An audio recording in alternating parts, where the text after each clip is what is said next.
अब आज से हम लोग इंटरप्रिटेशन ऑफ स्टैट्यूट्स को भी चालू करने वाले हैं। And to be very honest, ये एक ऐसा सब्जेक्ट है जिसको कि 8th सेमेस्टर में पढ़ाना, ये मुझे किसी भी तरीक़ा से मतलब दिस इज़ नॉट जस्टिफाइड कि इसको 8th सेमेस्टर में क्यों पढ़ाया जा रहा है।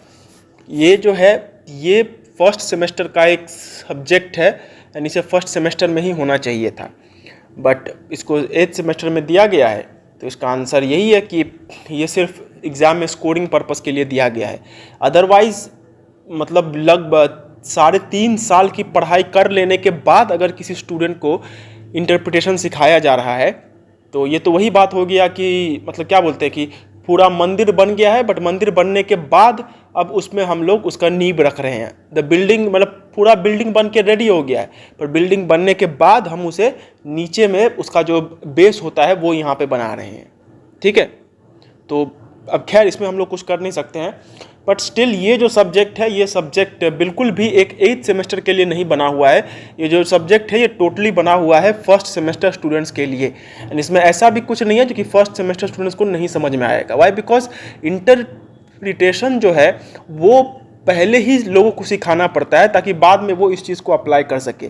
अब जब हमने इतने सारे लॉज यहाँ पे पढ़ लिए हैं, CRPC, CPC, एविडेंस एक्ट, उसके साथ साथ इंडियन कॉन्स्टिट्यूशन तक को भी हमने स्टडी कर लिया है, उसके बाद अगर इंटरप्रिटेशन सिखाया जा रहा है तो मैंने तो जैसा कि कहा कि ये वही बात हो गई कि जहाँ पे बिल्डिंग पूरा बन गया है बट अब उसका बेस बनाने का बात हो रहा है। ठीक है, खैर इसको छोड़ देते हैं। अब ये जो इंटरप्रिटेशन ऑफ स्टैट्यूट्स है, बेसिकली ये जो हमारा सब्जेक्ट है ये 3 सेक्शंस में डिवाइडेड है। ठीक है, जिसमें से जो सबसे पहला हमारा सेक्शन है वो है प्रिंसिपल्स ऑफ इंटरप्रिटेशन, या फिर बेसिकली वही हमारा मेन जो भी वहाँ पे कंटेंट होना चाहिए वो मतलब वो उसी में है। द फर्स्ट पार्ट जो कि प्रिंसिपल्स ऑफ इंटरप्रिटेशन है, that is the portion which is the most important portion in our whole subject. इसके बाद जो सेकेंड पोर्शन है वो है द जनरल क्लॉजेस एक्ट 1897। अब ये किस बारे में बात करते हैं? तो जैसे हमारे पास मतलब अभी तो खैर नहीं, बट अभी भी होता ही होगा कि जब हमें कोई वर्ड का मतलब समझ में नहीं आता है तो हम एक डिक्शनरी खोल करके उस वर्ड का मतलब वहाँ पे उस वर्ड का मतलब समझने की कोशिश करते हैं। तो ठीक उसी तरीके से बहुत सारे ऐसे लॉज होते हैं जो कि हम जानते हैं कि हर एक बेयर एक्ट में सेक्शन 2 जो होता है, मैक्सिमम बेयर एक्ट्स में सेक्शन 2 ही होता है, उसे हम लोग इंटरप्रिटेरी क्लॉज कहते हैं। मतलब उस बेयर एक्ट के लिए जितने भी रेलिवेंट डेफिनेशंस या फिर जिन जिन चीज़ों के बारे में बताया जाना चाहिए वो सारे डेफिनेशंस उसमें दिए हुए रहते हैं। अब बहुत केसेस में क्या हो जाता है कि ये जो डेफिनेशन होता है वो नहीं दिया रहता है, या फिर किसी ऐसे चीज़ मतलब बेसिकली हमें कोई ऐसा मीनिंग ढूंढना है, कोई हमें ऐसा वर्ड मिल गया जो वर्ड का मीनिंग उस सेक्शन में ही नहीं दिया हुआ है। ठीक है, अब जैसे मैं अगर बात करूं तो जो इंडियन एविडेंस एक्ट था वहाँ पे कहीं पे भी एविडेंस वर्ड का जो है वो डेफिनेशन वहाँ पे नहीं दिया गया था कि एविडेंस वर्ड किसे कहते हैं। तो जब किसी एक्ट में किसी चीज़ का डेफिनेशन नहीं दिया रहता है तो ठीक जैसे हम अपने किसी वर्ड को ना समझ पाने के कारण हम क्या करते हैं कि हम एक नॉर्मल डिक्शनरी से उस वर्ड का मीनिंग को ढूंढते हैं, उसको समझते हैं, ठीक उसी तरीके से जो जनरल क्लॉजेस एक्ट है वो भी एक जनरल डिक्शनरी ही है। यानी कि कोई भी चीज़ का अगर हमें मीनिंग जानना है कि ये चीज़ क्या है, ये चीज़ इस एक्ट में नहीं दिया हुआ है, तो उस केस में हम लोग ये सारे चीज़ों का जो मीनिंग है वो जनरल क्लॉजेस एक्ट से जान सकते हैं। इसका मतलब यही हुआ कि जो भी जनरल क्लॉजेस एक्ट है, जैसे इसका नाम सही समझ में आ रहा है कि जनरल क्लॉजेस मतलब जो नॉर्मल लीगल प्रोविजंस होते हैं, तो उनको समझने के लिए ये जनरल क्लॉजेस एक्ट जो 1897 का था उसको बनाया गया था। अभी भी ये बहुत लागू है, बट इस जनरल क्लॉजेस एक्ट में समझाने जैसा कुछ भी नहीं है। इसमें सिर्फ याद करना है और लिखना है। ठीक है, इसमें उसके सिवाय और कोई ऑप्शन नहीं है। यहाँ पे कुछ समझाने जैसा नहीं है। यहाँ पे सिर्फ लीगल डेफिनेशन दिया गया है एंड उस लीगल डेफिनेशन को याद करना है एंड उसको लिखना है, एंड इससे सिर्फ शॉर्ट क्वेश्चंस ही आने वाले हैं। ठीक है, उसके बाद अगर बात करते हैं तो जो हमारा थर्ड है वो है प्रिंसिपल्स ऑफ लेजिस्लेशन। ये प्रिंसिपल्स ऑफ लेजिस्लेशन मतलब क्या होता है कि जो हमारा लेजिस्लेचर होता है, मतलब बेसिकली जहाँ से लॉज बनते हैं, तो लॉज बनाने के लिए क्या क्या चीज़ें ध्यान में रखनी होती है, क्या क्या चीज़ें लॉ बनाते वक्त हमें मतलब उसको मान करके चलना पड़ता है। बेसिकली लॉ बनाने का जो बेसिकली लॉ बनाने का एक गाइड बुक की तरह हम अपने थर्ड पार्ट को बोल सकते हैं। ठीक है, अब हमारा जो मैक्सिमम यहाँ पे जो पोर्शन है वो ऑब्वियस सी बात है कि जो यहाँ का पार्ट ए है, पार्ट ए में ही है, यानी कि प्रिंसिपल्स ऑफ इंटरप्रिटेशन में ही हमारा सारा मैक्सिमम टाइम वहीं पे जाएगा। एंड उसके बाद जनरल क्लॉजेस एक्ट में, जैसा कि मैंने यहाँ पे कह दिया था कि जनरल क्लॉजेस एक्ट में वहाँ पे स्पेसिफिकली कोई चीज़ वहाँ पे समझाने जैसा नहीं है, वहाँ पे मैक्सिमम जो चीज़ है वो सभी का सभी याद करने वाला ही है। एंड इसके बाद अगर बात करते हैं प्रिंसिपल्स ऑफ लेजिस्लेशन के बारे में, तो फिर वहाँ पे थोड़ी बहुत चीज़ें हैं जो कि वहाँ पे समझाई जा सकती है। ठीक है, बट मैक्सिमम जो हमारा यहाँ पे पोर्शन है वो फर्स्ट पार्ट यानी कि इंटरप्रिटेशन एंड कंस्ट्रक्शन, ये इसी के ऊपर में हमारा जाने वाला है। ठीक है, अब सबसे पहला सवाल जो कि इंटरप्रिटेशन को पढ़ते वक्त आता है वो यही है कि व्हाट इज़ इंटरप्रिटेशन। इंटरप्रिटेशन का मतलब क्या होता है? तो इंटरप्रिटेशन का सिंपल मतलब अगर यहाँ पे मैं बोलूँ तो इंटरप्रिटेशन सिंपली मीन्स कि किसी चीज़ को पढ़ना, to read something and understand the meaning of that, उसी को हम लोग बोलते हैं इंटरप्रिटेशन। और लीगल लैंग्वेज में भी ये सेम टू सेम वैसा ही होता है। ठीक है, इंटरप्रिटेशन का मतलब लॉ को पढ़ना एंड लॉ को समझना। बट यस, ये उतना मतलब this is not that much straight forward, क्योंकि अगर इतना आसान होता तो इसके लिए लॉ का एक अलग से सब्जेक्ट या फिर एक फील्ड नहीं होता। बट फिर भी इंटरप्रिटेशन का सिंपल मतलब यही होता है कि लॉ को समझना, लॉ का एक समझ होना या फिर उसका एक अंडरस्टैंडिंग होना। तो सबसे पहला जो क्वेश्चन हम यहाँ पे सॉल्व करने वाले हैं वो क्वेश्चन नंबर 5 है, जो कि पेज नंबर 10 के ऊपर में है। तो ये बेसिकली हमें कहता है कि what do you mean by the term interpretation of statutes. अब सबसे पहले हमें यहाँ पे समझना है स्टैट्यूट वर्ड को यहाँ पे क्यों इस्तेमाल किया गया है। तो देखो, जो लॉ होता है ना, लॉ जैसा कि हम जानते हैं कि लॉ बेसिकली दो तरीके का होता है। एक जिसे हम लोग जनरल लॉ कहते हैं और दूसरा जिसे हम लोग स्पेसिफिक या फिर स्टैट्यूटरी लॉ कहते हैं। तो जो इंटरप्रिटेशन होता है वो हमेशा स्टैट्यूटरी लॉ का ही होता है। लॉ का जो जनरल प्रिंसिपल्स होता है, जैसे जो यहाँ पे प्रिंसिपल्स ऑफ नेचुरल जस्टिस हो गया, तो वो सारे प्रिंसिपल्स को हमें इंटरप्रेट करने की जरूरत नहीं पड़ती है। इंटरप्रिटेशन जो है वो हमेशा किसी ना किसी स्टैट्यूट या फिर किसी ना किसी सिंपल लैंग्वेज में अगर बोले तो किसी बेयर एक्ट का ही होता है। अब बेयर एक्ट का मतलब यहाँ पे मैं सिर्फ इंडियन पीनल कोड या फिर वैसे कुछ बेयर एक्ट के बारे में यहाँ पे बात नहीं कर रहा हूँ। यहाँ पे बेयर एक्ट का मतलब सब कुछ, लीगल लैंग्वेज को समझना, वही इंटरप्रिटेशन कहलाता है। तो इसी वजह से यहाँ पे जब भी हम लोग वर्ड को यूज़ करते हैं तो उस केस में भी do not use the word interpretation of law. हम लॉ वर्ड को इस्तेमाल नहीं करते, हम वहाँ पे इस्तेमाल करते हैं interpretation of statute. Why? Because statute ही वो चीज़ है जिसको इंटरप्रेट करने की ज़रूरत पड़ती है। लॉ का जो जनरल प्रोविजंस होता है उसको नहीं भी समझाने से चलेगा। ठीक है, तो इसी वजह से इंटरप्रिटेशन ऑफ स्टैट्यूट्स है। तो अगर बात करते हैं तो the term interpretation of the statute means an understanding of the law. It is the process adopted by the courts to determine the meaning of legislature by way of legislative form. It is used to ascertain the actual connotation of the act or document along with the intention of the legislature. It tends to clarify the meaning of those terms and writings which are difficult to understand. The process of enactment of the law and its interpretation takes place at different points of time and performed by two different government bodies.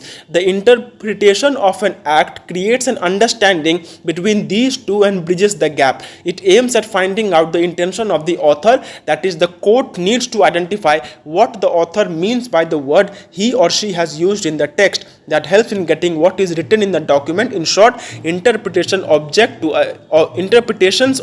to ascertain the intention of the statute by the words used. According to Salmon, interpretation is the process by which the court seeks to ascertain the meaning of the legislature through the medium of authoritative forms in which it is expressed. तो अब देखो simple language में अगर बोले तो interpretation का मतलब होता है कि लॉ को पढ़ना और लॉ को समझना, that is what we call interpretation. But अगर हम इसे लीगल लैंग्वेज में बोलते हैं तो इंटरप्रिटेशन का बेसिकली मतलब होता है कि किसी लॉ को पढ़ना एंड लॉ के जो मीनिंग आ रही है उसको अंडरस्टैंड करना, इसी के साथ साथ उसका जो टेंशन था उसको भी समझना, उसको इंटरप्रिटेशन कहा जाता है। मतलब सिंपल लैंग्वेज में यहाँ पे भी वही बात हो गया कि लॉ को समझना, किसी स्टैट्यूट को समझना, उसे ही इंटरप्रिटेशन कहा जाता है। अब देखो होता क्या है कि जब कोई लॉ बनता है तो लॉ बनाने वाला एक अलग आदमी होता है एंड लॉ को समझने वाले अलग आदमी होते हैं। ठीक है, हम जो भी लॉ बनाते हैं वो लेजिस्लेचर में बनाया जाता है और वो जो लॉ होता है उसको समझने वाले लोग या तो जनरल सिटीजन्स होते हैं या फिर यहाँ पे जो जजेस या फिर जो लीगल मतलब बेसिकली जो लीगल अथॉरिटीज़ होते हैं जैसे कोर्ट वगैरह, तो उनका काम होता है लॉ को समझना। अब ये जो दो अलग अलग लोग हैं तो उसमें तो खैर मतलब इट इज़ नॉट नेसेसरी कि जो भी लेजिस्लेचर बनाएगा वही चीज़ कोर्ट को भी समझ में आए, तो उस चीज़ को ताकि वो अच्छे से समझ सके, क्योंकि लॉ बनाने वाला एक अलग है एंड लॉ को समझ करके काम करने वाला आदमी एक अलग है। So because of this reason यहाँ पे बेसिकली हमें ये बात को ध्यान देना पड़ता है कि इंटरप्रिटेशन ऑफ स्टैट्यूट जो है वो यहाँ पे होता रहे। ठीक है, इंटरप्रिटेशन इसीलिए ज़रूरी है क्योंकि लॉ बनाता कोई और है एंड लॉ को इम्प्लीमेंट कोई और करता है and because of this reason interpretation का जो ज़रूरत है वो और ज़्यादा यहाँ पे बढ़ जाता है। इसी के साथ साथ और एक रीज़न है, वो ये है कि लॉ जब बनता है तो ऐसा नहीं है कि लॉ मतलब जो यहाँ पे लॉ बना रहा है और जो लॉ को रीड करेगा वो एक ही टाइम पे उसको रीड करे, दिस इज़ नॉट नेसेसरी। जैसे अभी जो इंडियन पीनल कोड था वो 1860 में वो बनाया गया था, बट आज तक उसका इस्तेमाल हो रहा था। तो उस टाइम पे जो लॉ उस समय के हिसाब से बनाया गया था वो लॉ अभी तक वो इसमें था, अभी तक वो काम कर रहा था। तो जाहिर सी बात है कि उतना पुराना अगर लॉ को हमें समझना है तो हमें उसके लिए इंटरप्रिटेशन का नॉलेज चाहिए होता है। So in simple terms, interpretation means to understand the law. To understand the law is known as interpretation. अब यहाँ पे क्या होता है कि बेसिकली जो लोग मतलब अब देखो अगर तुम्हें किसी के द्वारा बनाया गया किसी चीज़ को समझना होता है तो तुमको उसी के जैसे मतलब बेसिकली उसका पोजीशन ले करके उस चीज़ को समझना होगा। इन द सेम सेंस अगर किसी आदमी को यहाँ पे मतलब लॉ समझना है तो लॉ जिसने बनाया है यानी कि जो लेजिस्लेचर है, लेजिस्लेचर के मतलब बेसिकली बोलते हैं ना कि उसके जूते में पाँव रख करके देखो, तो यहाँ पे वही होता है कि बेसिकली जो भी यहाँ पे कोर्ट होता है वो कोर्ट क्या करती है कि लॉ का मीनिंग समझती है लेजिस्लेचर के व्यू पॉइंट से और उसी के साथ साथ वो उसका एक्चुअल कॉनोटेशन या फिर अगर उसका एक्चुअल कॉनोटेशन यहाँ पे पॉसिबल नहीं है तो उसके साथ साथ उसका जो इंटेंशन था वो भी समझने की यहाँ पे कोशिश की जाती है।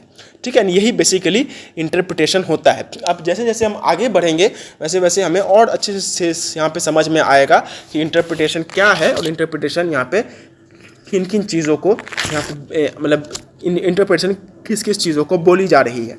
ठीक है, तो इंटरप्रिटेशन का बेसिक मतलब होता है कि लॉ का यहाँ पे मतलब समझना। To understand the meaning of law is basically मतलब लॉ का मतलब को समझना, उसी को इंटरप्रिटेशन को that is what we call interpretation. ठीक है, लेकिन अब इंटरप्रिटेशन के साथ साथ एक वर्ड है जिसको कि बहुत ज़्यादा यहाँ पे कंफ्यूज किया जाता है एंड वो है कंस्ट्रक्शन।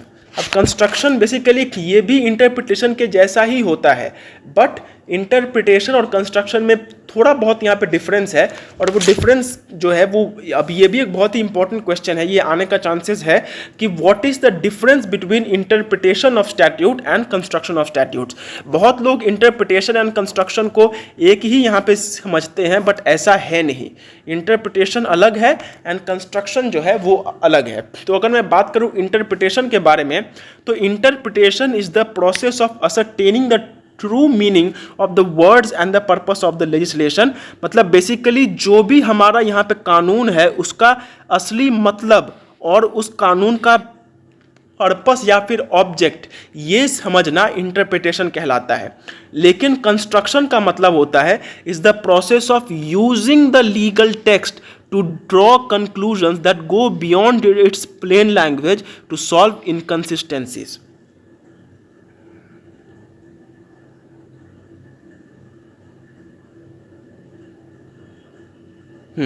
तो देखो इंटरप्रिटेशन जो है वो सबसे पहले होता है, एंड कंस्ट्रक्शन जो है वो उसी का एक मतलब बेसिकली उसका एक मतलब उसी के जैसा वो एक सब्सिडियरी है। पहले किसी चीज़ को इंटरप्रेट किया जाता है और कंस्ट्रक्शन जो है उसी इंटरप्रेटेड चीज़ को इस्तेमाल करके हम यहाँ पे कंस्ट्रक्शन करने का यहाँ पे ट्राई करते हैं।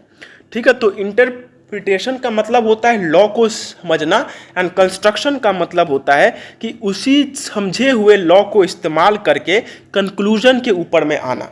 ठीक है, अब जैसे अगर हम लोग बात करते हैं कि अब जैसे आईपीसी का जो सेक्शन 302 था, अभी तो नहीं है, बट आईपीसी का जो सेक्शन 302 था वो मर्डर के बारे में बात करता था। ठीक है, अब अगर किसी एडवोकेट के पास वो सबसे पहले आता है, अब मान के चलो यहाँ पे किसी आदमी ने मर्डर किया और वो किसी एडवोकेट के पास गया कि सर मुझे बचा लो। ठीक है, तो ये बेसिकली इंटरप्रिटेशन, अब वो जब वो मतलब जो भी वो एडवोकेट होगा वो सबसे पहले जब आईपीसी खोलेगा तो आईपीसी का वो सेक्शन 302 देखेगा, एंड उसको देख करके वो उसका मतलब समझेगा। तो ये इंटरप्रिटेशन कहलाता है। बट उस मतलब को समझ करके ये देखना कि भाई ये जो मतलब है ये उस केस में अप्लाई हो रहा है कि नहीं हो रहा है, उसी को हम लोग यहाँ पे कंस्ट्रक्शन कहते हैं। कंस्ट्रक्शन का नॉर्मल मतलब जैसे होता है कि किसी चीज़ को बनाना, तो ठीक उसी तरीके से लीगल कंसेप्ट्स को इस्तेमाल करके कंस्ट्रक्शन करना, मतलब बेसिकली कंक्लूजन्स को बनाना, उसको हम लोग कंस्ट्रक्शन कहते हैं। ठीक है, अब जो इंटरप्रिटेशन होता है, it may be perform when a certain term और phrase in law has an unambiguous meaning. अब देखो इंटरप्रिटेशन का मतलब यहाँ पे मतलब बेसिकली ऐसा नहीं होता कि हम किसी मतलब बेसिकली इंटरप्रिटेशन जो है वो एक बहुत ही स्ट्रिक्ट सेंस में हम लोग बोलते हैं। इंटरप्रिटेशन का मतलब ये नहीं होता है कि जो वहाँ पे जनरल मीनिंग लिखा है उसको भी समझ जाना, नहीं, वो अंडरस्टैंडिंग द लॉ है। बट इंटरप्रिटेशन का वर्ड को जब हम लोग स्पेसिफिकली इस्तेमाल करते हैं तो उस केस में क्या होता है कि interpretation word is used only when there are two मतलब जहाँ पे अनएम्बिग्विटी होता है। ठीक है, मतलब बेसिकली दो चीज़ों के बीच में यहाँ पे कन्फ्यूजन अगर हो जाता है तो उस टाइम पे हम इंटरप्रिटेशन को इस्तेमाल करते हैं। जहाँ पे कन्फ्यूजन नहीं है वहाँ पे इंटरप्रिटेशन वर्ड को इस्तेमाल करना ठीक नहीं होता है। तो जो इंटरप्रिटेशन होता है, it may be performed when a certain term और phrase in law has an unambiguous meaning. मतलब बेसिकली जहाँ पे मीनिंग क्लियर नहीं है वहाँ पे इंटरप्रिटेशन को इस्तेमाल किया जाता है। But construction may occur when the language and the meaning attached to specific phrases in the laws are unclear and unambiguous.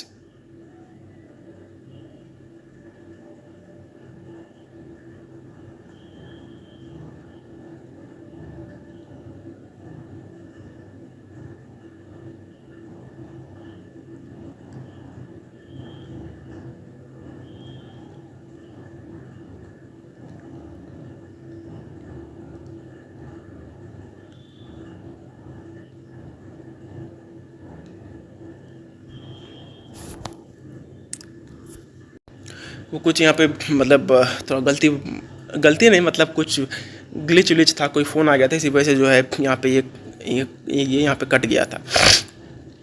अब अगर बात करते हैं कंस्ट्रक्शन का, तो जैसे कि मैंने कहा कि इंटरप्रिटेशन जो होता है वो तब किया जाता है जब किसी पर्टिकुलर टर्म या फिर किसी फ्रेज में, मतलब लॉ के किसी पर्टिकुलर पोर्शन में अगर कोई अनएम्बिग्विटी है या फिर कुछ अगर वहाँ पे समझ में नहीं आ रहा है तो उस केस में हम लोग इंटरप्रिटेशन का इस्तेमाल करते हैं। लेकिन जो कंस्ट्रक्शन होता है वो तब होता है when the language and the meaning attached to specific phrases in the laws are unclear and unambiguous। मतलब बेसिकली जो इंटरप्रिटेशन होता है, इंटरप्रिटेशन यहाँ पे तब किया जाता है जब वो सर्टेन टर्म और फ्रेज जब उसी में कुछ एम्बिग्विटी हो या फिर वहीं पे कुछ ना कुछ ये अनक्लियर मीनिंग हो। लेकिन कंस्ट्रक्शन तब किया जाता है जब basically the language and the meaning attach to specific phrases. मतलब बेसिकली इंटरप्रिटेशन जो है वो काफ़ी एक नैरोअर टर्म है एंड इंटरप्रिटेशन पहले होता है। एंड इंटरप्रिटेशन हम लोग तब करते हैं जब किसी पर्टिकुलर एरिया में कुछ अनएम्बिग्विटी या फिर बेसिकली वहाँ पे कुछ मतलब उल्टा सीधा मीनिंग निकलता है। लेकिन कंस्ट्रक्शन जो होता है वो जब लैंग्वेज और मीनिंग मतलब बेसिकली जब पूरा ही लॉ अगर हमें कुछ अलग तरीके का लग रहा है तो उस टाइम पे हम लोग कंस्ट्रक्शन करते हैं। ठीक है, तो इंटरप्रिटेशन एक स्मॉल कंसेप्ट है एंड कंस्ट्रक्शन जो है वो यहाँ पे that is a wider concept. अब जो इंटरप्रिटेशन होता है, the process of interpretation identifies the methods that can be used to interpret any statutes and construction intends to bring it into a conclusion. अब इंटरप्रिटेशन जो होता है उसमें basically हम किसी चीज़ का मीनिंग समझने के लिए जो अलग अलग मेथड्स होते हैं हम उनको यहाँ पे खोजते हैं। लेकिन कंस्ट्रक्शन जो है वो उन सभी चीज़ों को करके एक कंक्लूजन पे लाने के लिए वो कंस्ट्रक्शन जो है वो यहाँ पे किया जाता है। ठीक है, now interpretation is used to determine the linguistic meaning of a legal text. The legal impact of the legislative text can be ascertained through construction. ये linguistic तो नहीं होना चाहिए, meaning सिर्फ यहाँ पे होना। बेसिकली लॉ का मीनिंग समझना ये इंटरप्रिटेशन कहलाता है, लेकिन उसका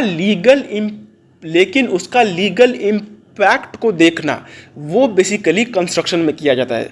ठीक है, मतलब बेसिकली ये हमारा इंटरप्रिटेशन है तो इसका जो मीनिंग है उस मीनिंग को उसको पढ़ना और उसका मीनिंग को समझना वो इंटरप्रिटेशन है। बट उस मीनिंग को यूज़ करके यहाँ पे एक कंस्ट्रक्शन एक कंक्लूजन पे आना या फिर किसी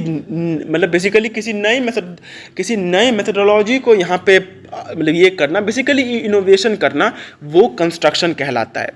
now ambiguity is removed by interpretation, construction works to create standards to overcome ambiguity. जैसे कि मैंने कहा कि इंटरप्रिटेशन एक शॉर्ट टर्म या फिर एक छोटी सी कंसेप्ट है जहाँ पे बस हम किसी चीज़ को इंटरप्रेट करके उसमें अगर कोई कंफ्यूजन वगैरह है तो उसको हटाया जाता है।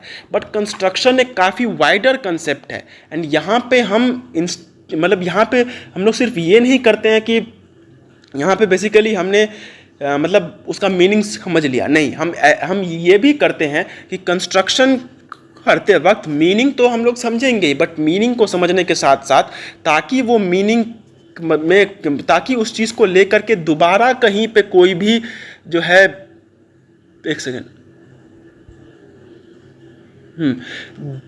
ताकि उस चीज़ को इस्तेमाल करके दोबारा कहीं पे कोई मुश्किल ना आ सके, वो कंस्ट्रक्शन में किया जाता है।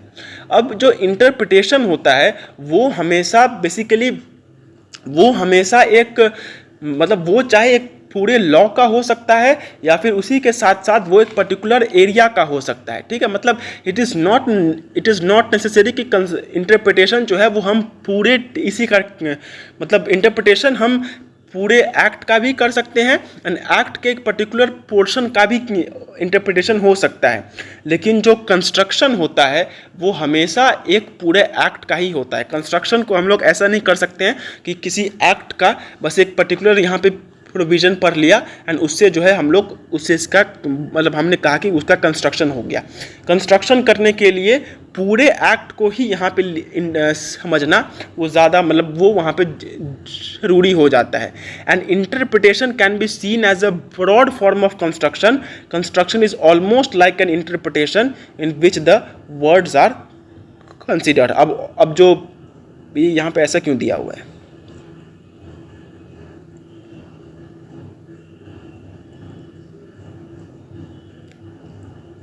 ठीक है, ये पॉइंट को मैं थोड़ा होल्ड पे रखता हूँ, इसको थोड़ा हम लोग बाद में देखते हैं।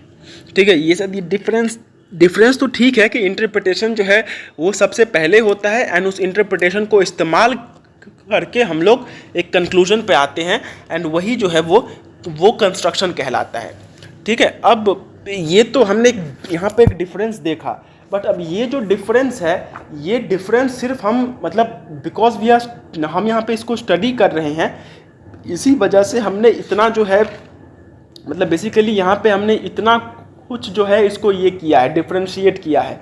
But in reality interpretation and construction को एक ही मतलब इंटरचेंज करके इस्तेमाल किया जाता है। एंड बिकॉज ऑफ दिस हम लोग मतलब बिकॉज ऑफ दिस हम लोग अपने जो ये पूरा बुक है इसमें भी बहुत जगह हमने इंटरप्रिटेशन वर्ड को इस्तेमाल किया होगा या फिर वहाँ पे कंस्ट्रक्शन वर्ड को इस्तेमाल किया होगा, ठीक है।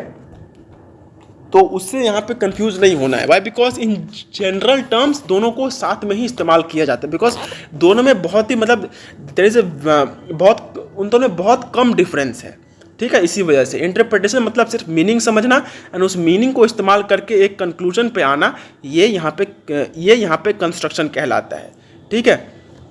अब जो यहाँ पे सबसे पहला क्वेश्चन है 1, 2, 3 एंड 4, ये बहुत इजी सा है बिकॉज इसमें 2 डॉक्ट्रिन्स हैं एंड ये 2 डॉक्ट्रिन्स हमने पहले भी कहीं पे स्टडी कर रखा है, ठीक है।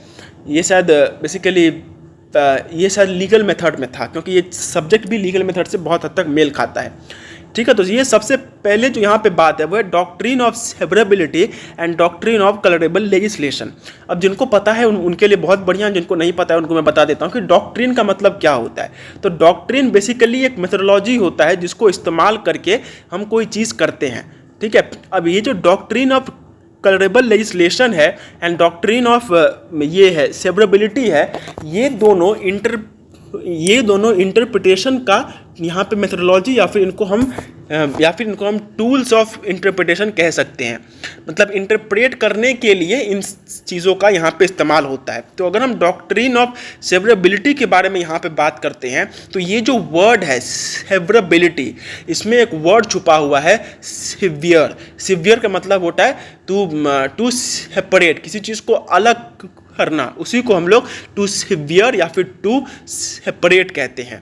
तो ये जो डॉक्ट्रिन ऑफ सेवरेबिलिटी है and doctrine of colourable legislation है, ये दोनों ही इंटरप्रिटेशन का एक मेथोडोलॉजी है। बट मेनली ये जो दोनों मेथड्स हैं ये constitution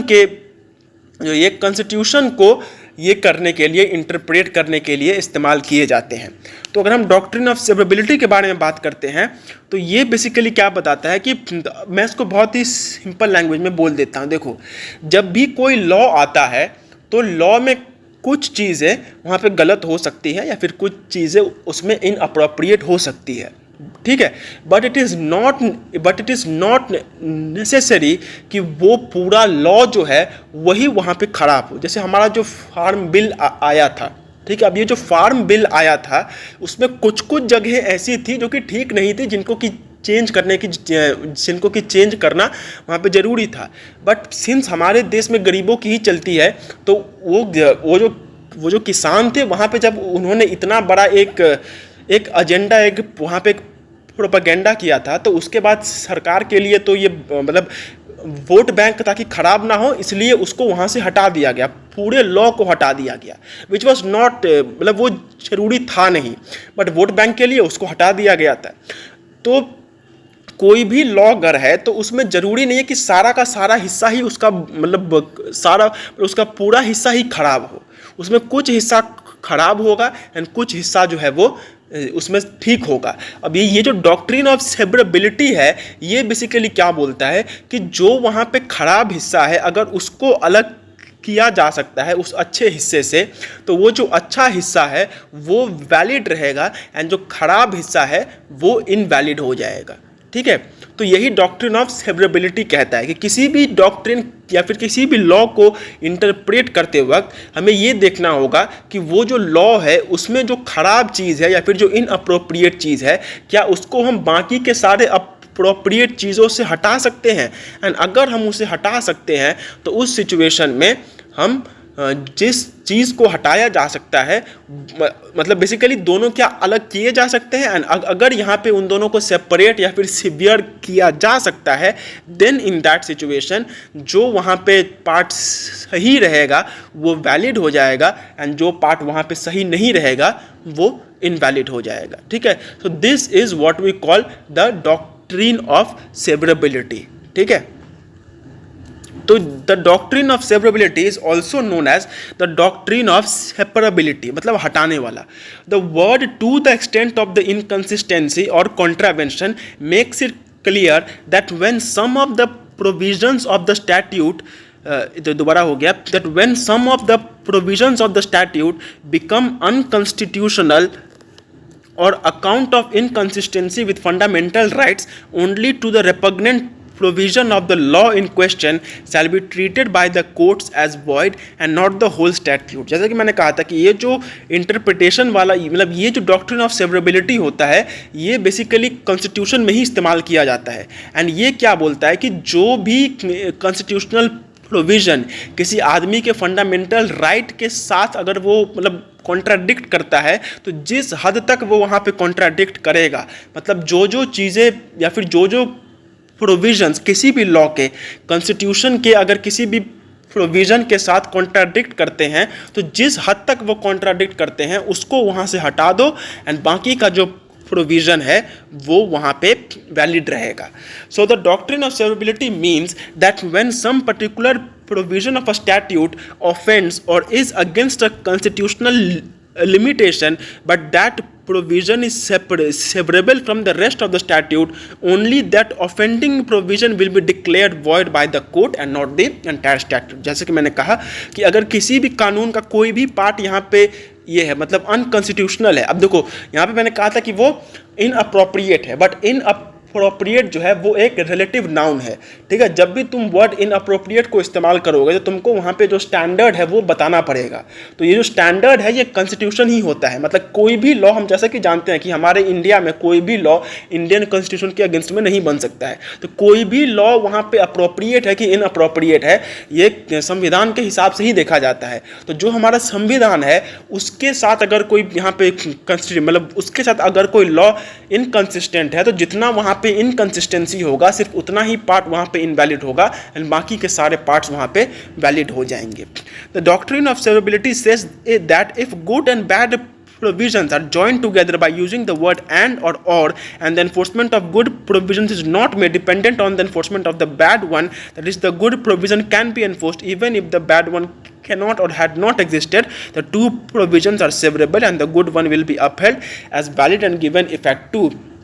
On the other hand, if there is one provision which is capable of being used for a legal purpose as well as for illegal one, it is invalid and cannot be allowed to be used even for the legal purpose. हाँ, मतलब basically ये वही बात है कि अगर अच्छे part को हटाया जा सकता है, गरीब मतलब अच्छे पार्ट को वहाँ से हटाया जा सकता है उस बुरे पार्ट से, तो जो भी बुरा पार्ट है वो अगर उसके बिना भी अगर अच्छा पार्ट रह पाए तो वो पूरे तरीके से वैलिड होगा. ठीक है, मतलब किसी भी एक्ट के दो पार्ट होते हैं, एक अच्छा एक बुरा. अब वो जो बुरा पार्ट है वो अगर उसमें से हटा करके अच्छा पार्ट अगर उसके बिना भी रह सकता है तो उसमें कोई दिक्कत की बात नहीं है. जो भी हमारा कॉन्स्टिट्यूशन होगा, जो भी हमारा एक्ट होगा वो वहाँ पे वैलिड रहेगा. ठीक है.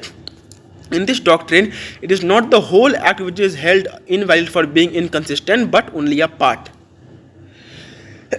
ठीक है, अब यहाँ पे वही सारी बातें जो है वो यहाँ पे बेसिकली बताई गई है. ठीक है, अब ये कुछ केस लॉज में इसको बताया गया था. ये केस लॉज जो है यहाँ पे बहुत ही ज़्यादा, मतलब इनको हम लोग लैंडमार्क जजमेंट्स कहते हैं.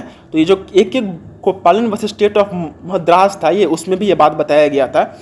It was held by the court that the preventive detention should be removed from section 14, then it would be valid, and by removing this will not affect the act and it will remain valid and effective. मतलब मद्रास में या फिर basically जो आज का तमिलनाडु है वहाँ पे एक एक्ट बना दिया गया था जहाँ पे कि सेक्शन 14 में प्रिवेंटिव डिटेंशन नाम का एक ये दे दिया गया था. मतलब वहाँ पे एक प्रोविज़न था. अब ये जो प्रोविज़न था ये कॉन्स्टिट्यूशन के अगेंस्ट है. वाई? बिकॉज कॉन्स्टिट्यूशन किसी को भी प्रिवेंटिव डिटेंशन करने के लिए अलाउ नहीं करता है. तो बेसिकली क्या बोला गया कि अगर सेक्शन 14 को हटा देने के बाद जो भी वो एक्ट है वो अगर वैलिड रहता है तो फिर वो पूरा एक्ट ही तो फिर उसको किया जा सकता है. बट अगर ऐसा हो कि सेक्शन 14 को हटा देने से वो एक्ट काम ही नहीं कर पाएगा तो फिर उस केस में वहाँ पे तो वो एक्ट पूरे तरीके से इनवैलिड हो जाएगा.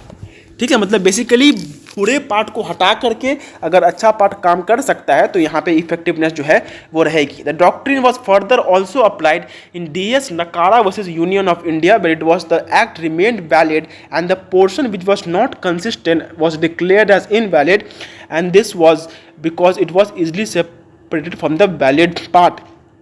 Also, the state of Bombay versus F.N. Balasara, here it was held that the provisions of the Bombay Prohibition Act 1949, where the entire act was declared as void and it did not affect the rest of the part, and there was no need to declare the whole statute as void. मतलब basically ये सारे जो case laws हैं उनमें एक ही बात बताया गया था कि अगर किसी भी एक्ट के किसी भी प्रोविज़न को हटा देने पे वो पूरा एक्ट फिर भी काम कर सकता है तो वो वहाँ पे वैलिड है, ठीक है। और ये जो Minerva mills versus union of India, ये भी एक बहुत बड़ा यहाँ पे, this is also a very important provision. यहाँ पे हुआ क्या था, वेयर सेक्शन 4 ऑफ 55 और the 42nd amendment act 1976 was struck down for being beyond the amending power of the parliament and then it had declared the rest of the act as valid. मतलब basically जो मतलब जिसको हम लोग mini constitution कहते हैं, जहाँ पे संविधान में 40 मतलब इतने सारे जो उसमें अमेंडमेंट्स किए गए थे, तो वो जो अमेंडमेंट हुआ था उसका भी एक मतलब अमेंडमेंट जो भी कॉन्स्टिट्यूशन का होता है उसका भी एक एक्ट निकाला जाता है, एंड उस एक्ट के कुछ प्रोविजंस थे जो कि इनकंसिस्टेंट थे, तो उसको भी यहाँ से हटा दिया गया, ठीक है। तो ये अलग अलग केस लॉज हैं, इसको फिर अब अलग अलग से समझाने का कोई मतलब नहीं बनता है, वाई बिकॉज इसमें हर एक में एक ही बात यहाँ पे मतलब बेसिकली यहाँ पे ये एक ही बात सभी में बोली गई है, ठीक है।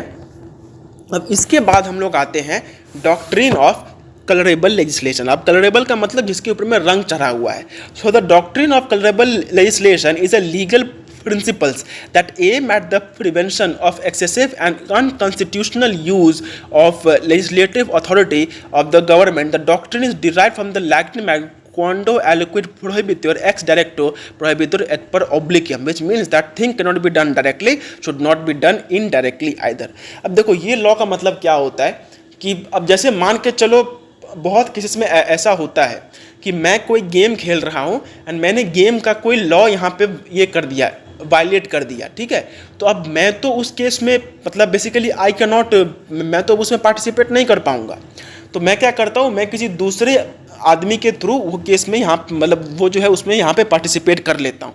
सेम चीज़ क्या होता है कि अब जैसे ये शेयर मार्केट में बहुत होता है कि शेयर मार्केट में बहुत सारे ऐसे लोग होते हैं जिनको कि शेयर मार्केट से यहाँ पे बैन कर दिया जाता है, एंड जब उनको बैन किया जाता है तो जाहिर सी बात है कि वो शेयर मार्केट में ना कोई शेयर खरीद सकते हैं और ना ही कोई भी शेयर वो वहाँ पे बेच सकते हैं। तो अब जब कोई भी ऐसा वहाँ पे प्रोविज़न आ जाता है तो उस केस में बहुत सारे लोग क्या करते हैं कि वो इनडायरेक्ट या फिर वहाँ पे वो दलालों को अपॉइंट करके अपना काम करते हैं। तो यही कुछ यहाँ, तो यही कोई चीज़ यहाँ पे भी मतलब ये चीज़ यहाँ पे भी अप्लाई होता है कि बहुत सारे स्टैट्यूट्स ऐसे बना दिए जाते हैं जो कि नहीं होने चाहिए थे। बहुत सारे स्टेट के लेजिस्लेचर ऐसे ऐसे लॉज बना देते हैं जिनके पास उनका कोई अथॉरिटी नहीं है, बट फिर भी वो लॉज वहाँ पे बना दिया जाता है, ठीक है। तो इस चीज़ को यहाँ पे देखने के लिए ये यहाँ पे बताया गया था। So the Black Laws Dictionary defines the word colorable as appearing to be true, valid or right, intended to deceive, counterfeit appearance, guise or semblance. In a literal sense, the doctrine of colorable legislation means that the government is enacting legislation under the guise of having authority, even though it does not possess any competent authority to do so. अभी जैसे जब CA and NRC लागू हुआ था तो उस time पे बहुत सारे स्टेट गवर्नमेंट ये बोल रहे थे कि हम इस चीज़ को अपने स्टेट में लागू नहीं होने देंगे, ठीक है। जैसे वेस्ट बंगाल था, फिर उसके बाद तमिलनाडु था। तो ये सारे जो स्टेट्स थे ये लोग बोल रहे थे कि हम CA और NRC जो है वो लागू नहीं होने देंगे। बट हम बहुत आसानी से जानते हैं कि जो भी CAA या फिर जो NRC है, मतलब सिटीजनशिप का ये जो टॉपिक है, ये सिर्फ सेंट्रल गवर्नमेंट के पास पावर होता है इस चीज़ को, मतलब इस चीज़ के साथ डील करना। किसी भी आदमी को सिटीजनशिप देनी है कि नहीं देनी है, ये टोटल मैटर सेंट्रल गवर्नमेंट का होता है, किसी भी स्टेट गवर्नमेंट का इसमें कोई भी स्टेक नहीं होता है। ठीक उसी तरीके से अगर हम इनकम टैक्स के बारे में बात करते हैं तो जो इनकम टैक्स होता है वो सिर्फ सेंट्रल गवर्नमेंट ही वहाँ पे कलेक्ट कर सकती है, और उसके रिगार्डिंग जो कोई भी काम होता है वो सारा का सारा सेंट्रल गवर्नमेंट ही करती है।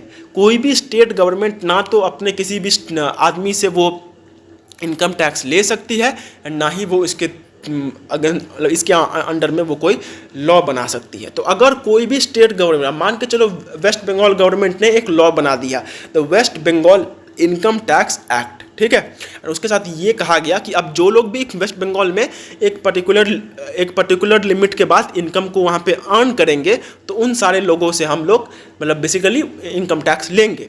अब इनकम टैक्स लेने का अथॉरिटी किसी भी स्टेट के पास में नहीं है, तो ये जो लॉ यहाँ पे बनाया गया इसे हम लोग कलरेबल लेजिस्लेशन कहेंगे। मतलब ये लॉ यहाँ पे होना नहीं चाहिए, ठीक है, बट इसको यहाँ पे बना दिया गया है। जैसे मान के चलो कि कोई आदमी अगर कोई क्राइम कर देता है, तो वो क्राइम कर देने के बाद वो बेसिकली अपने गाड़ी का रंग बदल देता है, बट गाड़ी के रंग बदल देने से गाड़ी नहीं बदल जाता, वो गाड़ी अब अभी भी एक सस्पेक्टेड गाड़ी ही रहती है, ठीक। उसी तरीके से अगर कोई भी आदमी इंडियन कॉन्स्टिट्यूशन के खिलाफ कोई भी लॉ जो कि बनाने का उसके पास उसके पास पावर है ही नहीं है लॉ को बनाने का, तो अगर वो लॉ वो बना देती है तो उसे एक ऐसा लॉ यहाँ पे घोषित कर दिया जाएगा जो कि ऊपर से पेंटेड है, अंदर में वो कुछ और है, बट इनसाइड मतलब बट ऊपर से वो कुछ और लग रहा है। So the doctrine of colourable legislation is also known as fraud on the constitution, because the legislature of the government authority does not enact laws according to the provisions mentioned in the constitution. The legislative authority creates a delusion that it is acting in compliance with the constitutional provisions, but in reality it does not. जैसे कि हमारा संविधान में लिखा हुआ है कि income tax सिर्फ और सिर्फ सेंट्रल गवर्नमेंट का पावर है, पर स्टेट गवर्नमेंट जब इसके ऊपर में लॉ बनाती है तो वो ऐसा दिखाती है कि हम यहाँ पे संविधान के साथ ही काम कर रहे हैं, बट इन रियलिटी वैसा नहीं होता। So the Supreme Court in the case of R.S. Joshi versus Ajit Mills declared the term culpable exercise of power, fraud on legislative power and fraud on the constitution are similar expressions which mean the legislature is incompetent to enact a particular law. According to this doctrine, the legitimacy of legislation is defined dependent on the competency of the legislature to, मतलब basically यहाँ पे वही बात बताई गई है कि जिसके पास मतलब बेसिकली संविधान ने सही मतलब पूरे तरीके से यहाँ पे लिख दिया कि स्टेट गवर्नमेंट यहाँ पे लॉ नहीं बनाएगा जो कि इनकम टैक्स के ऊपर में होगा, बट स्टेट गवर्नमेंट अगर फिर भी लॉ बना देती है तो यहाँ पे बेसिकली इसे एक डॉक्ट्रिन ऑफ कलरेबल लेजिस्लेशन को इस्तेमाल करके इसको इनवैलिड बना दिया जाएगा। वाई? बिकॉज तुमने खुद के ऊपर में ये रंग लगा लिया है कि तुम्हारे पास ये अथॉरिटी है, but in reality you do not have any type of authority, ठीक है।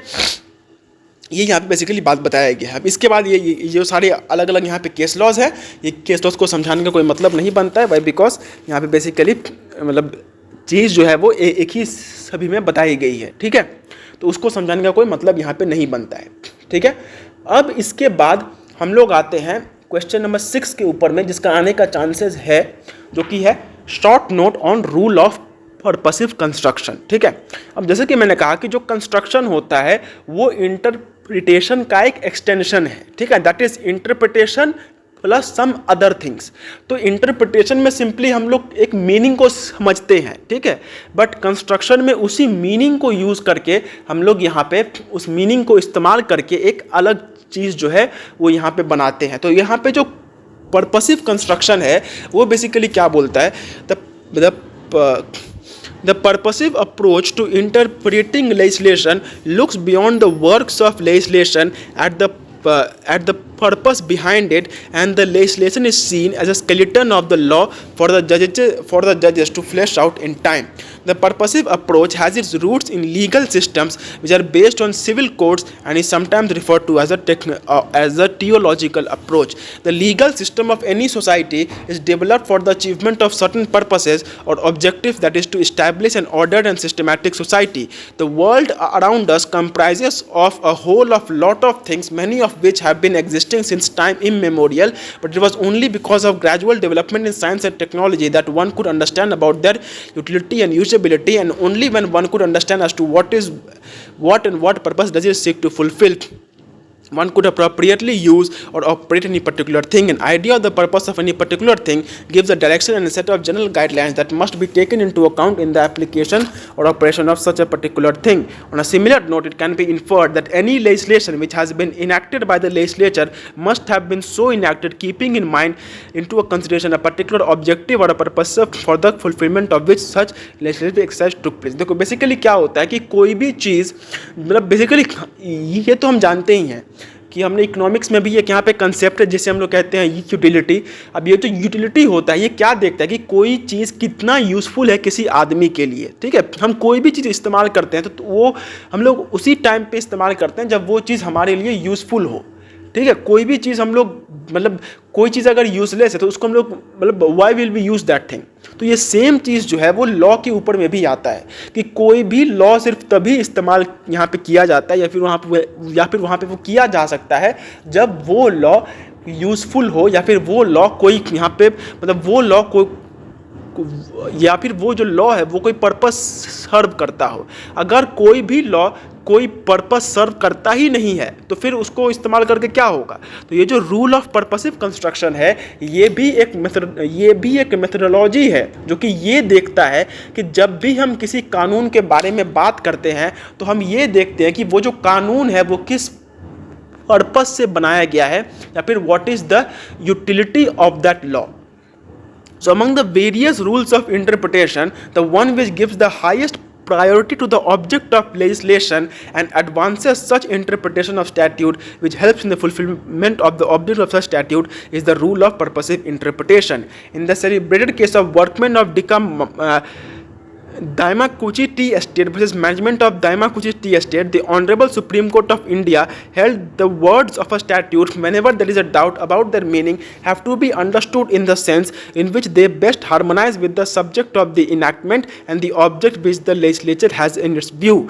It was said that the meaning of the statute is not found in a strict grammatical or etymological propriety of language, nor even in its popular use as in the subject or in the occasion of which they are used and the object to be attained. It has been recognized by the Supreme Court of India on multiple occasions that whenever two interpretations are feasible, the court will prefer such interpretation which advances the remedy and suppresses the mischief as it was envisioned by the legislature. It has been मतलब basically ये जो rule of purposive construction है ये एक rule है। जब भी मतलब इस रूल के तहत अगर हम किसी भी लॉ को इंटरप्रेट करते हैं तो हम ये देखते हैं कि वो जो लॉ है वो लॉ यहाँ पे क्या पर्पस को वो सर्व कर रहा है एंड वो जो पर्पस को यहाँ पे सर्व कर रहा है क्या वो वही पर्पस है जिसको यहाँ पे ध्यान में रख करके जो भी लेजिस्लेचर है उसको बनाया गया था।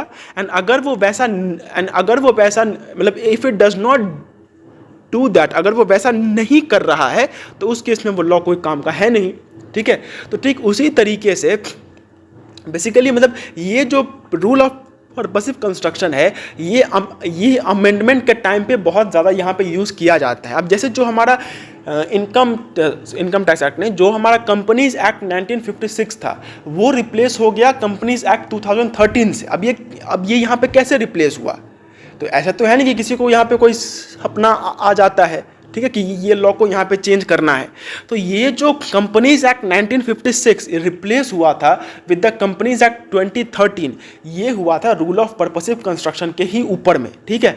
रूल ऑफ पर्पसिव कंस्ट्रक्शन के तहत कंपनीज एक्ट 1956 को यहाँ पे स्टडी किया गया और यहाँ पे ये देखा गया था कि भाई ये जो यहाँ पे बेसिकली मतलब ये जो कंपनीज एक्ट 1956 था ये अभी कौन सा पर्पस यहाँ पे सर्व कर रहा है एंड ये किस पर्पस के लिए बनाया गया था। एंड वहाँ पे ये देखा गया कि कंपनीज एक्ट 1956 जो यहाँ पे पर्पस को सर्व कर रहा है वो अभी के मुकाबले ठीक नहीं है। वाई? बिकॉज कॉर्पोरेट लॉज में चेंजेस बहुत ज़्यादा होते हैं, ठीक है। कॉर्पोरेट लॉ का मतलब वही हो गया कि आज जो तुम पढ़ रहे हो 6 महीने बाद वो चीज़ आउटडेटेड हो जाएगा। तो ठीक वही चीज़ कंपनीज एक्ट कंपनी लॉ के केस में हुआ था। एक सेकेंड। कंपनीज एक्ट 1956 जिस चीज़ को सोच करके बनाया गया था वो चीज़ 2013 आते आते बहुत ही आउटडेटेड हो गई थी। तो रूल ऑफ पर्पसिव कंस्ट्रक्शन को यहाँ पे इस्तेमाल करके ये देखा गया कि ये जो कंपनीज एक्ट 1956 है ये क्या यहाँ पे अभी के मतलब अभी जो अभी जो पर्पस है क्या वो यहाँ पे सॉल्व हो रहा है, एंड अगर वो नहीं हो रहा है तो उस लॉ को यहाँ पे इनवैलिड बना दिया गया था।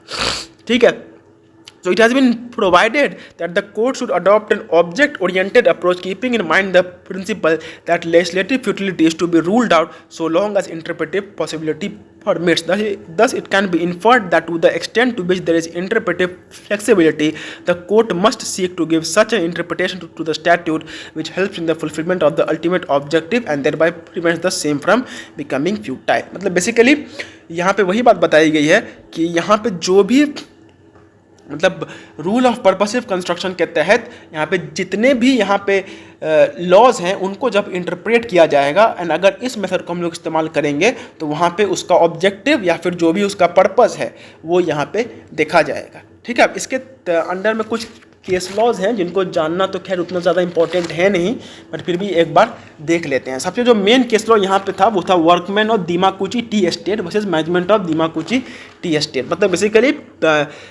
एक चाय की फैक्ट्री के वर्कर्स ने उनके खिलाफ केस किया था। यहाँ पे हुआ क्या था? In this case which is one of the landmark cases in the labour law jurisprudence, the Honorable Supreme Court had to take recourse to the rule of purposive interpretation.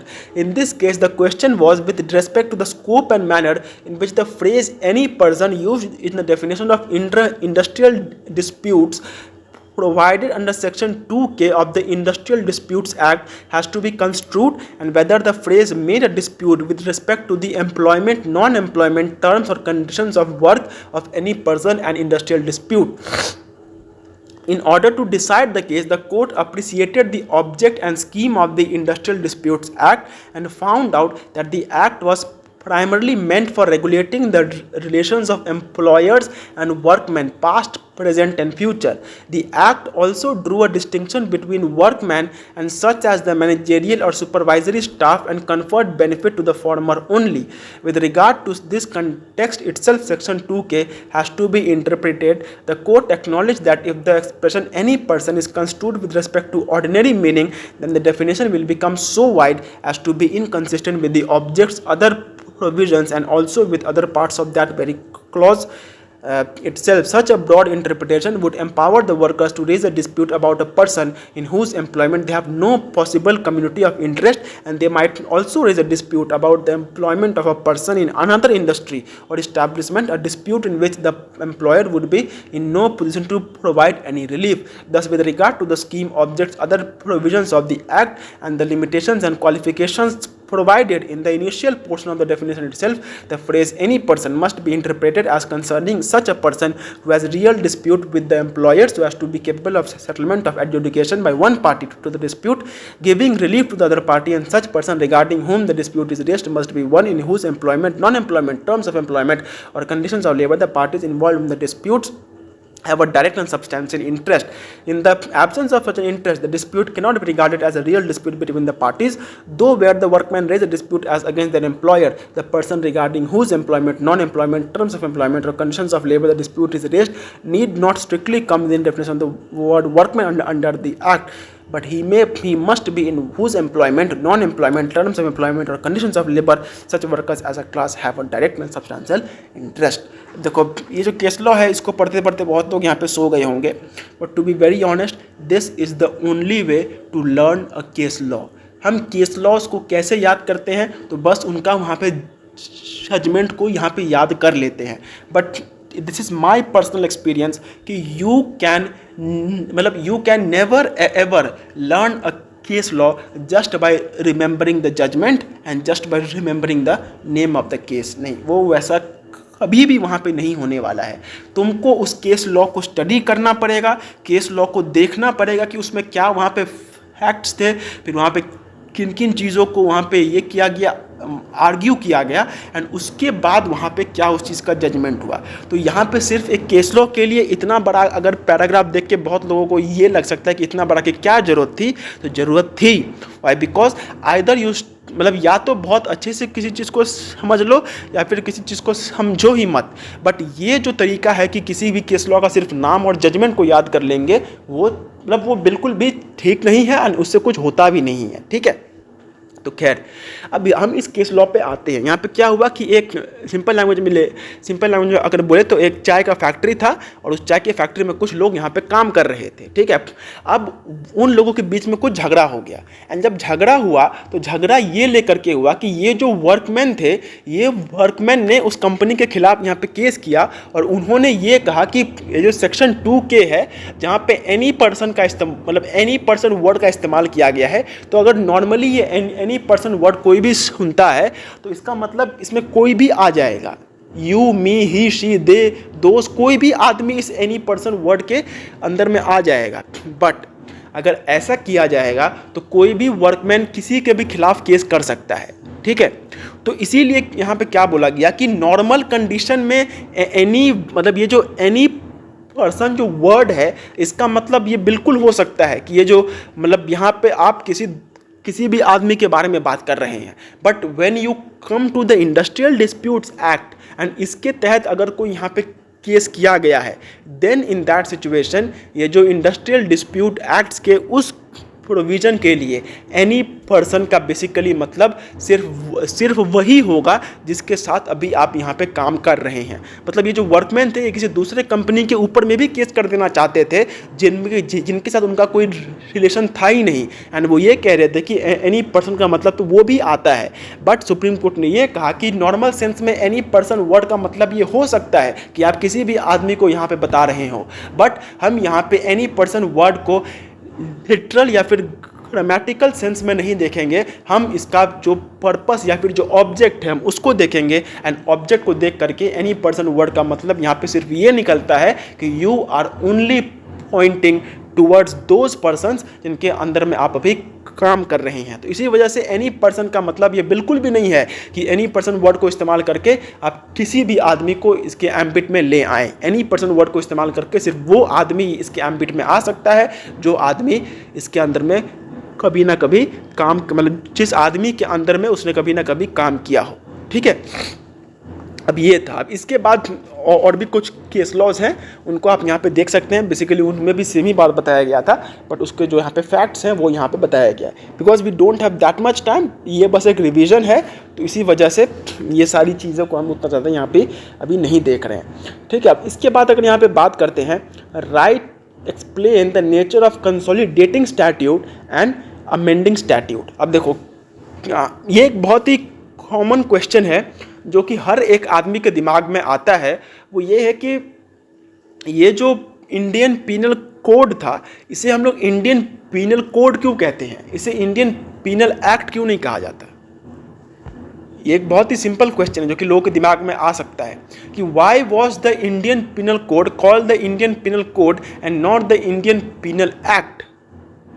फिर उसी तरीके से जो CRPC था, उसको CRPC को हम लोग क्रिमिनल प्रोसीजर कोड क्यों बोलते हैं, why not the act word का वहाँ पे इस्तेमाल क्यों नहीं है। CPC को सिविल प्रोसीजर कोड क्यों बोला जाता है, सिविल प्रोसीजर एक्ट क्यों नहीं बोला जाता। तो इसका सिंपल आंसर है कि ये जो मतलब ये हमें दिखता एक एक्ट है, but this is not a act, ये एक कोड है, ठीक है। अब कोड का मतलब क्या होता है कि बहुत सारे अलग अलग वहाँ पे एक्ट्स होते हैं, एंड उन एक्ट्स के लिए अलग अलग अगर लॉज रहेंगे तो वो जो मतलब वो बेसिकली बहुत ही ज़्यादा झंझटिया हो जाएगा। जैसे अगर हम बात करते हैं तो जो हमारा IPC था, IPC के अंदर में अलग अलग ऑफेंसेस थे, offences against the human body, offences against the economy, offences against the public tranquillity, offences against the government. तो ये सारे ऑफेंसेस जो हैं वो अलग अलग टॉपिक्स के ऊपर में हैं, ठीक है। Offences against the human body, this has no relation with offences against the state government. फिर offences against property, this has no relation with offences against the human body. तो बेसिकली IPC के अंदर में जो अलग अलग टॉपिक्स थे वो आपस में किसी भी तरीके से मतलब they were not that much related to each other, but ये बहुत ही ज़्यादा इम्पॉर्टेंट था कि ये दोनों मतलब अब अगर हर एक के लिए अलग अलग ये बनाए जाएं, ठीक है, जबकि हर एक का अंत में मतलब वही चीज़ होने वाला है। तो अलग अलग अगर लॉज बनाए जाएं तो ये बहुत ही ज़्यादा एक मतलब एक कॉम्प्लिकेटेड चीज़ हो जाएगा। एंड इसी वजह से ये जितने भी अलग अलग लॉज थे उनको एक अमेंड किया गया एंड उनको अमेंड करके हम लोगों ने यहाँ पे बेसिकली आईपीसी को बना दिया। अब वो कौन कौन से लॉज थे वो तो पता नहीं भाई, बिकॉज आईपीसी एक इतना मतलब IPC was a very old law, ठीक है। बट यही होता है कंसोलिडेटिंग स्टैट्यूट्स। कंसोलिडेटिंग स्टैट्यूट्स का मतलब कि दो अलग अलग एक्ट्स को जब हम लोग एक एक्ट में ये कर देते हैं, कंबाइन कर देते हैं, तो उसे कंसोलिडेटिंग स्टैट्यूट या फिर कंसोलिडेटिंग एक्ट कहा जाता है। एंड अमेंडिंग ठीक इसका उल्टा होता है। जब एक एक्ट को तोड़ करके दो अलग अलग लॉज बनाए जाते हैं तो उसे कंसोलिडेटिंग स्टैट्यूट्स कहा जाता है, ठीक है। सॉरी, उसे जो है एक अमेंडिंग स्टैट्यूट कहा जाता है।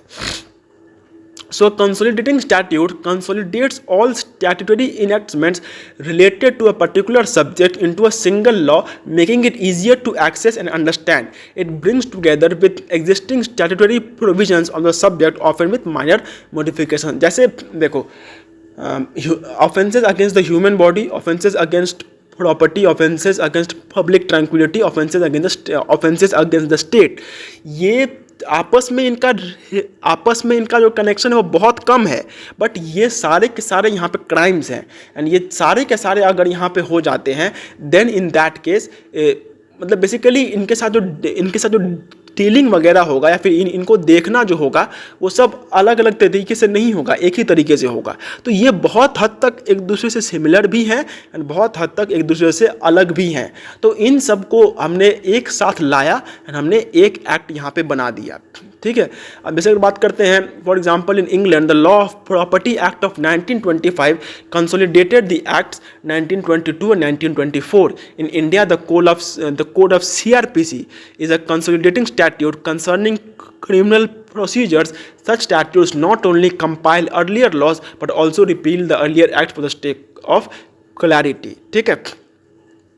A consolidating statute is one which collects all statutory provisions relating to a particular topic in one place into one legislative act with minor amendments and improvements if necessary. Instances of consolidating statutes are the Arbitration Act 1940 and the Indian Succession Act 1925. While interpreting a consolidating act, a presumption exists the legislature does not intend to change the existing law because it has only collected the relevant existing statutory provisions on a specified topic at one place and has not enacted a new legislation. अब देखो, consolidating statute का मतलब कि दो या दो से ज़्यादा लॉज को हम लोग मिला करके एक नया लॉ बना देते हैं। बट इसका मतलब ये नहीं है कि जो भी यहाँ पे नया लॉ बनेगा उस नया लॉ का अपना एक इंटरप्रिटेशन होगा, नहीं, उसका इंटरप्रिटेशन ठीक उसी तरीके से वहाँ पे किया जाएगा जैसे वो पहले लॉज का होता था। वाई? बिकॉज हमने बेसिकली उनको यहाँ पे मिला दिया है, उनको यहाँ पे चेंज नहीं किया है।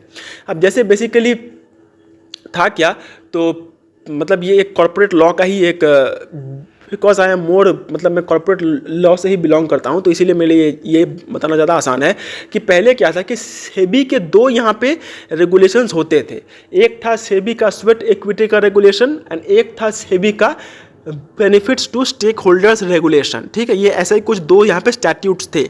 बट अब देखो ये दोनों एक ही जैसा है। वाई? बिकॉज अगर तुम बेनिफिट देने की बात करते हो तो वहाँ पे भी कोई कंपनी अपने किसी एम्प्लॉय को कोई शेयर्स वगैरह देती है एंड स्वेट इक्विटी शेयर्स में भी शेयर्स ही दिया जाता है। तो ये जो दोनों अलग अलग रेगुलेशंस थे ये बहुत हद तक आपस में सिमिलर थे। तो ये सिमिलैरिटी होने के कारण इन दोनों को यहाँ पे ये कर दिया गया था, इन दोनों को यहाँ पे मर्ज कर दिया गया था एंड मर्ज कर देने के बाद एक एक्ट बनाया गया जो कि था सेबी का issuance of sweat equity shares and mutual benefit regulation, जो कि 2021 का था।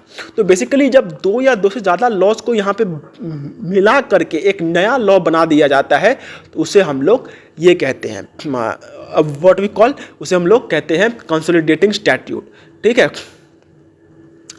हाँ,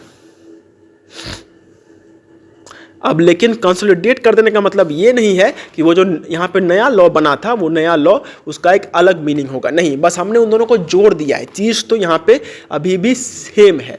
अब अगर बात करते हैं यहाँ पे अमेंडिंग स्टैट्यूट का, तो देखो अमेंडिंग स्टैट्यूट क्या होता है। अब जैसे हम जानते हैं कि अगर कोई भी आदमी यहाँ पे इंडियन कॉन्ट्रैक्ट एक्ट 1882 देखे तो उसमें बहुत मतलब अच्छा खासा जो यहाँ पे पोर्शन है वो वहाँ पे ये है, ब्लैंक है।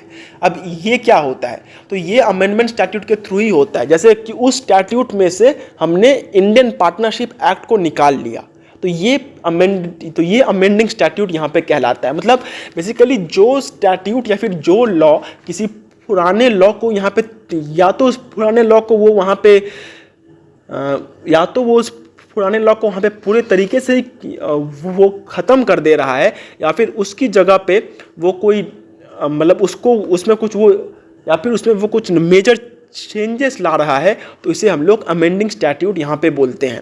सो an amending statute is a law that adds to और changes the original law to improve it और better achieve its original purpose. It does not cancel out the old law, it becomes part of it. Examples include the direct taxes amendment act of 1974 and the land acquisition. मतलब basically जो भी law किसी दूसरे act में कुछ changes लाता है या फिर वो उस लॉ में कुछ मॉडिफिकेशंस लाता है, वो अमेंडिंग स्टैट्यूट कहलाता है। बट यस, वो लॉ किसी दूसरे लॉ को रिपील नहीं करता, फिर उसे रिपीलिंग स्टैट्यूट कह दिया जाएगा। ठीक है, अमेंडिंग का मतलब तुम उसमें कुछ यहाँ पे चेंजेस ला रहे हो। ठीक है, so an amendment is a legislative act designed to change some prior and existing law by adding or taking from it some particular provisions. Its purpose is to make such addition to or change in the original act as in the judgment of the legislature will better carry out for the purpose of which it was enacted. Where an expression bearing a doubtful meaning has been interpreted by the courts consistently as to carry a particular meaning, the same expression if used in subsequent legislation will bear that particular meaning unless a contrary intention appears. देखो basically सब में वही बात बताया गया है कि भले ही यहाँ पे कंसोलिडेटिंग स्टैट्यूट हो या फिर अमेंडिंग स्टैट्यूट हो, दोनों ही स्टैट्यूट्स जब वहाँ पे काम करते हैं तो उसके बाद ऐसा नहीं हो जाना चाहिए कि वहाँ पे पूरा का पूरा मीनिंग ही वहाँ पे चेंज हो गया। कंसोलिडेटिंग स्टैट्यूट में दो लॉज को यहाँ पे मर्ज करके या फिर कंबाइन करके एक नया लॉ बनाया जाता है, बट सिंस वो दोनों यहाँ पे सिर्फ आपस में जुड़ रहे हैं तो मीनिंग उनका सेम ही रहेगा। ठीक उसी तरीके से अमेंडिंग स्टैट्यूट भी वो वहाँ पे सिर्फ कुछ मॉडिफिकेशन या फिर कुछ अलग मतलब बेसिकली कुछ माइनर चेंजेस या फिर थोड़ा बहुत मेजर चेंजेस वहाँ पे हो रहा होगा, बट अगर वहाँ पे पूरा का पूरा मीनिंग ही बदल जाएगा तो उसे फिर हम लोग अमेंडिंग स्टैट्यूट नहीं कह सकते हैं। ठीक है, so it has been observed by the Supreme Court in Diamond Sugar Mills versus State of Uttar Pradesh that it is true that when words and phrases subsequent statutes replacing the earlier statute, a presumption exists in favor of the fact that these have been used in accordance with the meaning attributed to them by the court. In this presumption, however, it is not conclusive or absolute, may be rebutted by express language of the statutes or by necessary implication. मतलब basically ये एक यहाँ पे एक मतलब basically एक assumption ही यहाँ पे मान के चला जाता है कि क्योंकि इस स्टैट्यूट ने उसको अमेंड किया है तो उसने उसका मतलब बेसिकली उसमें कुछ इम्प्रूवमेंट्स किए होंगे, थोड़ा बहुत वहाँ पे चेंजेस हुआ होगा, बट उसका मतलब ये नहीं है कि पूरे तरीके से ही उसका जो मीनिंग है वो वहाँ पे बदल दिया जाएगा, ऐसा नहीं होगा। तो अमेंडिंग स्टैट्यूट का बेसिकली मतलब होता है कि वो स्टैट्यूट जो वहाँ पे किसी चीज़ को अमेंड करने के लिए या फिर उस चीज़ को वो वहाँ पे सुधारने के लिए बनाया गया है, ना कि उस चीज़ को पूरे तरीके से चेंज करने के लिए। ठीक है, अब बेसिकली ये जो अगला क्वेश्चन है, ये question that is not that much important, but ये क्वेश्चन काफ़ी इंटरेस्टिंग है तो इसलिए इसको यहाँ पे हम लोग कर लेते हैं।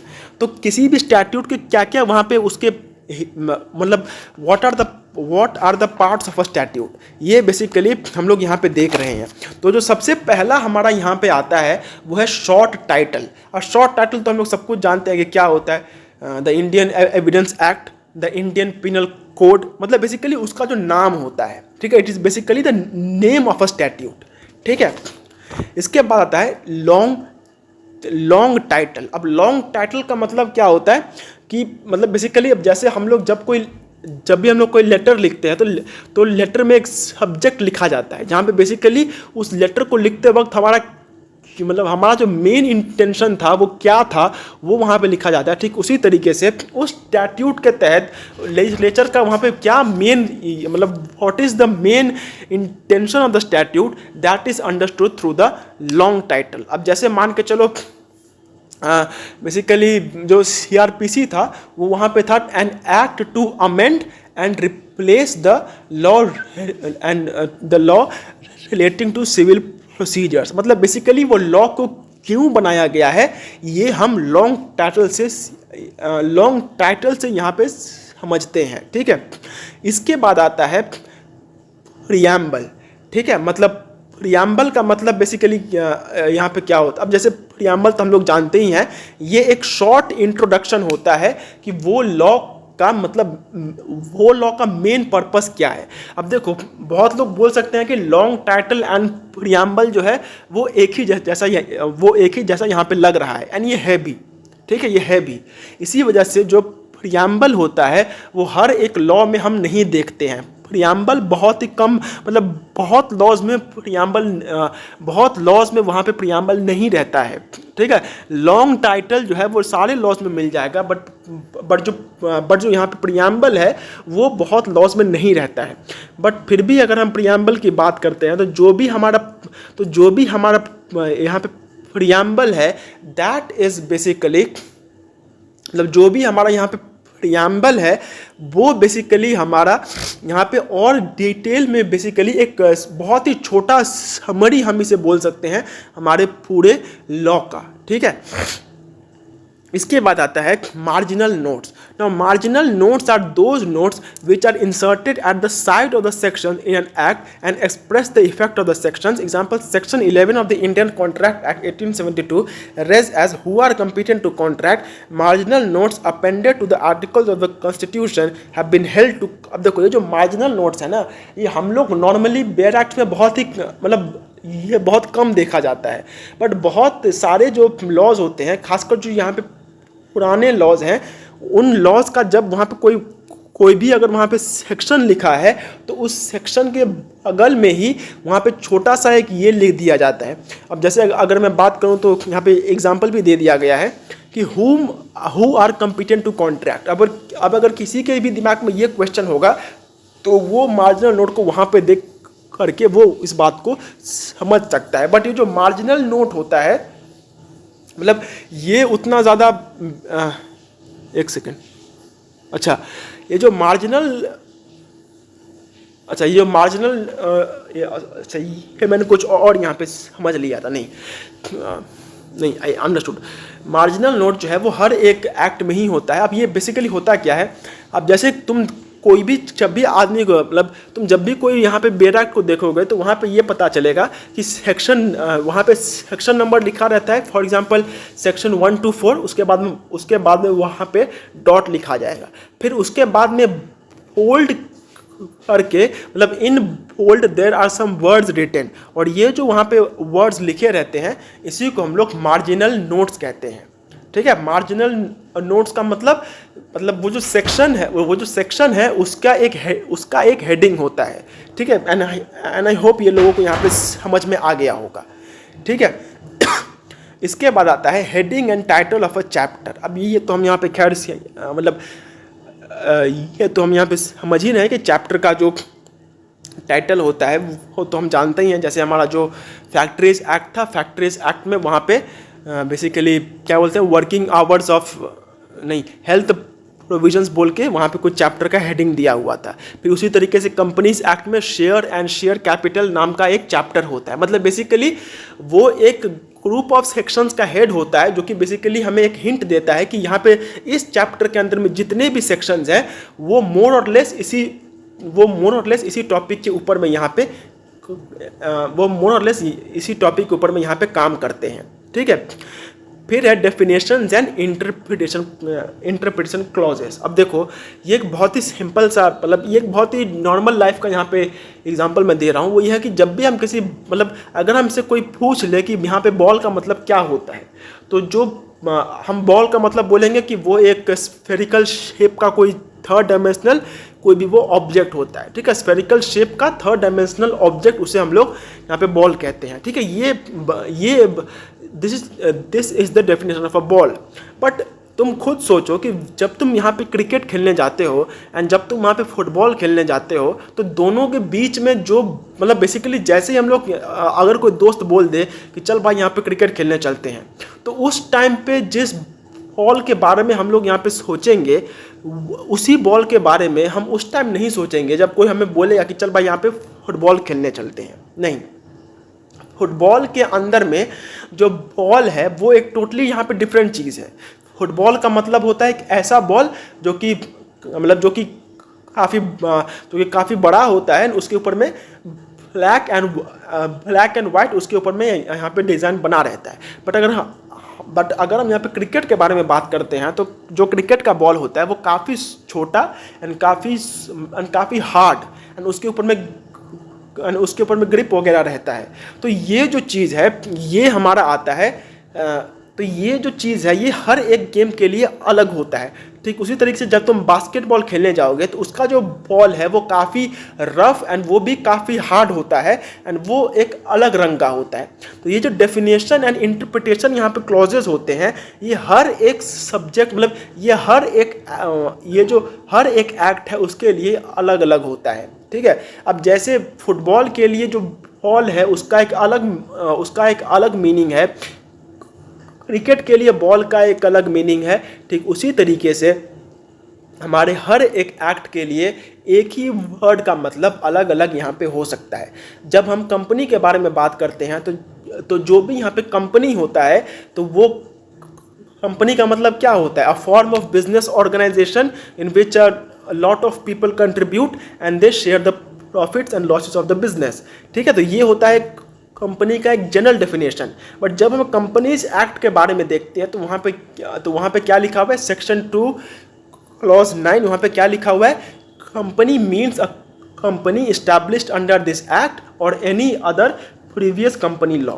ठीक है, तो ये यहाँ पे बेसिकली यहाँ पे बात बताया गया है। अब यही सेम चीज़, यही जो वर्ड है वो अगर तुम इनकम टैक्स में देखो तो वहाँ पे तुमको पता चलेगा कि the company means a company established under companies act 2013। मतलब एक ही वर्ड को वहाँ पे अलग अलग मीनिंग दे दिया गया है। तो यही चीज़ डेफिनेशन और इंटरप्रिटेशन क्लॉज यहाँ पे बता देता है।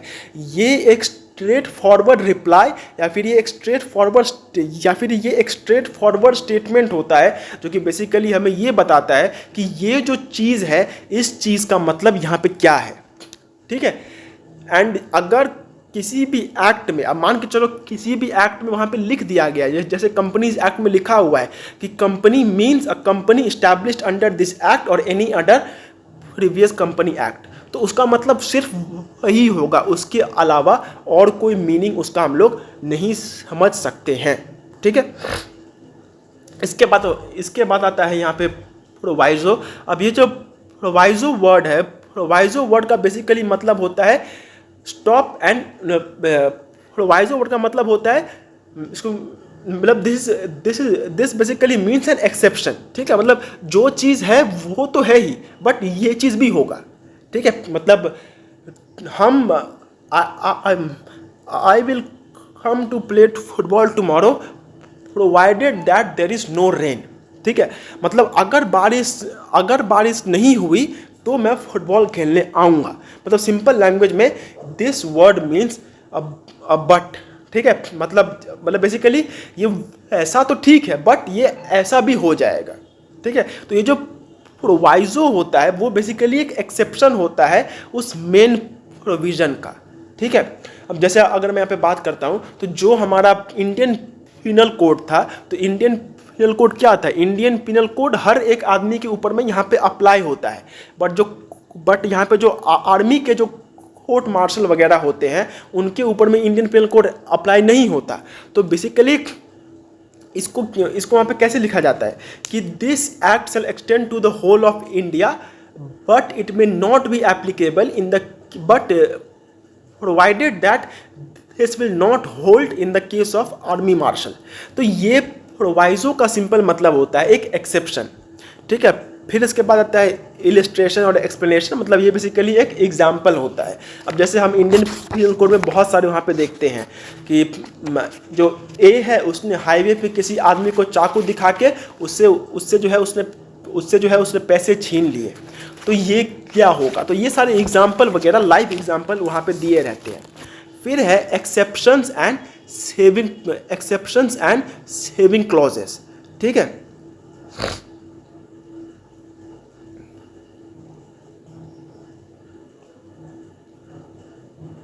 एक सेकेंड,